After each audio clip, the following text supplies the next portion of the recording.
Bank Nifty का ये आपके सामने 15 मिनट का चार्ट है और जैसे मैंने कल एनालिसिस किया था, अभी ये अपर चार्ट तो बहुत छोटा लग रहा है। आप सब सोच रहे होंगे कि ये इतना छोटा क्यों किया है। तो यहाँ पर आपको थोड़ा सा बताने के लिए मैंने यहाँ पे इसको छोटा किया है। देखिए यहाँ पर आज बहुत ज़्यादा नीचे तक बैंक निफ्टी गिरा है।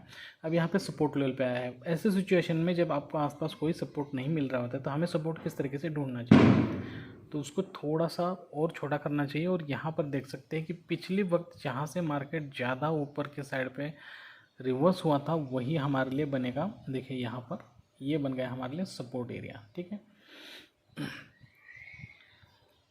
तो जैसे कल हमने कहा था बैंक निफ्टी में बिल्कुल वही हुआ। मैंने आप सभी से क्या बोला था कि अगर ये लेवल जहाँ पे कंसोलिडेशन हुआ है, ये लेवल अगर ब्रेक हो जाता है तो यहाँ से बहुत ज़्यादा सेलिंग की रैली हमें देखने को मिल सकती है। इतनी बड़ी रैली 15 मिनट के कैंडलस्टिक में अगर इतनी दिखाई दे रही है तो छोटे कैंडलस्टिक पे कितनी दिखाई दे सकती है, आप यहाँ पर सोच सकते हैं। ठीक है, तो यही तो कमाल है एनालिसिस का दोस्तों।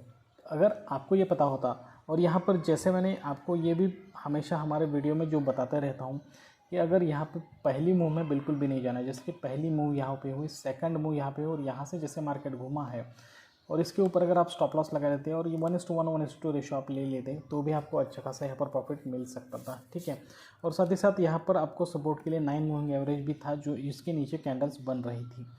तो ये एक अच्छा खासा हमारे लिए एक अपॉर्चुनिटी थी यहाँ पे, जिसका हमने बहुत अच्छी तरीके से फ़ायदा उठा लिया।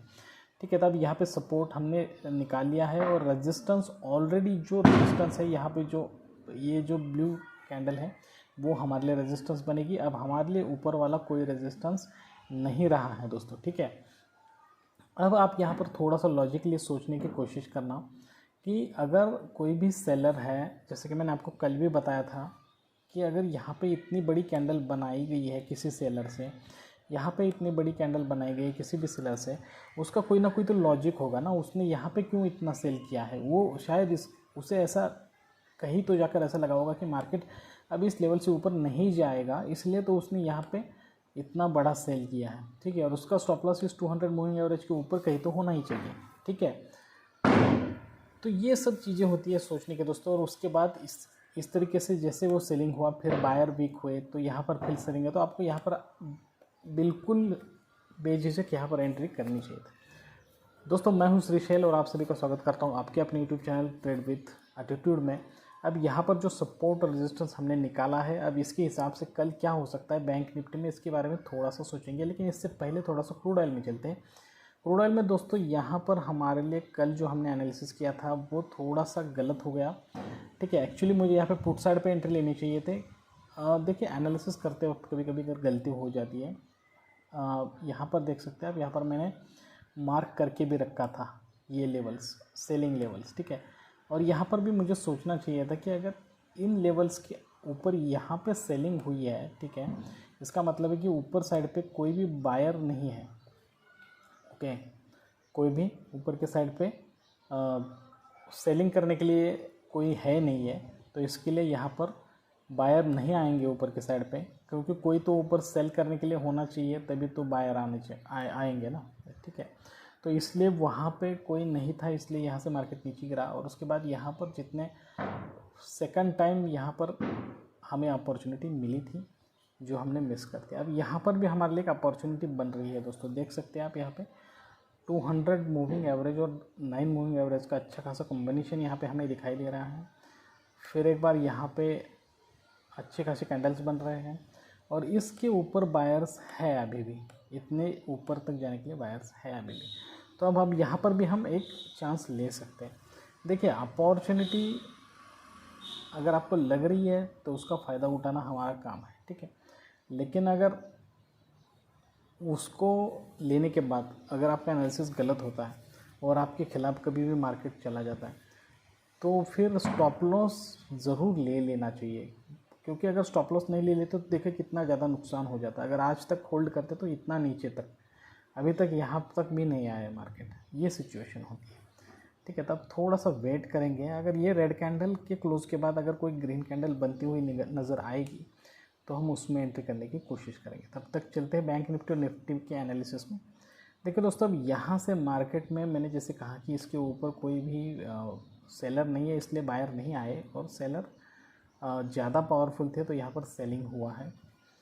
तो यहाँ पे अगर बायर आने की कोशिश करेंगे कल के दिन, ठीक है, यहाँ पर अगर बायर आने की कोशिश करेंगे तो एकदम से नहीं आएंगे। एक तो उसे कंसोलिडेट करना पड़ेगा, उसके बाद ऊपर जाएगा, फिर नीचे आएगा और फिर इस तरीके से यहाँ पे।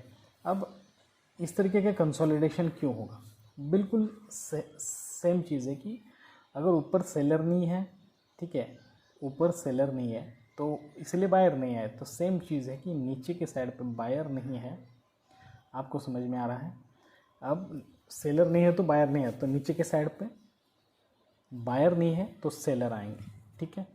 तो सेलर जो है वो इसी रेट पे, इससे नीचे वाले रेट पे बेचने को तैयार नहीं होंगे, वो इसी रेट पे बेचेंगे, ठीक है, इसके नीचे हम नहीं बेचेंगे, ऐसा उनका कहना है। तो बायर जो है उनको इसी लेवल पे बाय करना पड़ेगा, ओके। और जब बायर इसी लेवल पे बाय करेंगे और सेलर की जो कैपेसिटी है वो ख़त्म हो जाएगी, और जैसे जैसे सेलर कम हो जाएंगे और बायर की डिमांड बढ़ गई, वो इस वाले रेट पर भी लेने के लिए तैयार है, इस वाले रेट पर लेने के लिए भी तैयार है, इस वाले रेट पर भी लेने के लिए तैयार है, तब तक मार्केट इस तरीके से ऊपर की तरफ चला जाएगा, ठीक है। और ये जो लेवल है यहाँ पर जो सबसे बड़ा सेलर बैठा है उसके स्टॉप लॉस इसके ऊपर है, तो वो बिल्कुल भी नहीं चाहेगा कि यहाँ पे जितने भी बायर आए हैं, ठीक है, जितने भी बायर आए हैं वो इस लेवल को क्रॉस करें, ठीक है। वो क्या करेगा कि अगर यहाँ पे 1,00,000 बायर हैं, 1,00,000 शेयर की डिमांड है समझ लिए, तो वो यहाँ पे 2,00,000 शेयर बेच देगा इस रेट पे, ठीक है। और यहाँ से मार्केट फिर नीचे आएगा क्योंकि सप्लाई वो बढ़ाएगा उस लेवल पे आकर, और जब सप्लाई बढ़ाएगा तो जाहिर सी बात है कि मार्केट फिर नीचे आएगा, ठीक है। तो इस लॉजिक को थोड़ा थोड़ा समझने में दिक्कत होती है, लेकिन धीरे धीरे आप समझ में आएगा, ठीक है। तो सपोर्ट लेवल पे तुरंत बाय साइड पे ना जाए, इस तरीके के मूव होने के बाद मैं 100% यहाँ पे गारंटी है नीचे आएगा मार्केट।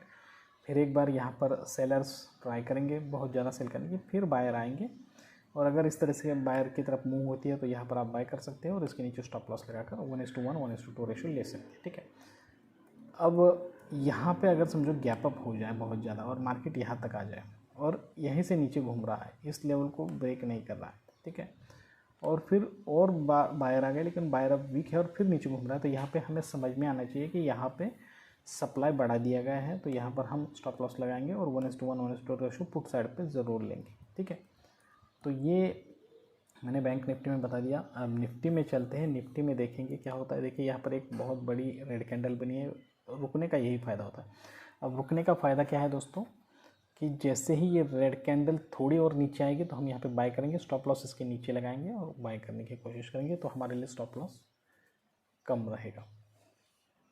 अब यहाँ पे हम देखेंगे निफ्टी, ठीक है, निफ्टी 50 में सपोर्ट देखिए बिल्कुल मार्केट ओपन होता है, फिर हमने जो रेजिस्टेंस निकाला है उसी रेजिस्टेंस के आसपास तक बाइंग होती है, ठीक है। फिर बायर आते ही नहीं है उस लेवल के ऊपर, ठीक है, सेलर पावरफुल बन जाते हैं और यहाँ से नीचे आते हैं, लेकिन इस लेवल पर एंट्री करना थोड़ा सा रिस्की था। फिर एक बार बायर आए और यहाँ से जैसे नीचे आए तो हम यहाँ पे इसके ऊपर स्टॉप लॉस लगा के यहाँ पे 1:1 रेशो तो आराम से हमें मिल जाता, ठीक है। तो ये निफ्टी का हमारा अब कल के लिए यहाँ पे बिल्कुल वही सेम सपोर्ट और रेजिस्टेंस रहेगा। और एनालिसिस के हिसाब से अगर आपको बोलूँ तो अगर समझो मार्केट निफ्टी का यहाँ से नीचे आता है फिर ऊपर नहीं जा रहा है और ऐसे नीचे आ रहा है, तो आप नीचे के साइड पे पुट साइड पे यहाँ पे जा सकते हो, 1:1 1:2 रेशो ले सकते हो, क्योंकि यहाँ इस लेवल पे शायद ऐसा हो सकता है कि यहाँ पे बायर नीचे के साइड पे ना हो तो सेलर यहाँ पे बहुत ज़्यादा बढ़ेंगे और यहाँ पे वो ज़्यादा इसी लेवल पे सेल करने की कोशिश करेंगे, इसके नीचे नहीं, और यहाँ पे बायर बढ़ने की कोशिश हो सकती है, बाद में यहाँ से मार्केट ऊपर आ सकता है। लेकिन अगर इस लेवल को भी ब्रेक कर दे निफ्टी, इस लेवल को भी ब्रेक कर दे और ऊपर नहीं है तो बहुत ज़्यादा नीचे के साइड पर रैली देखने को मिल सकती है।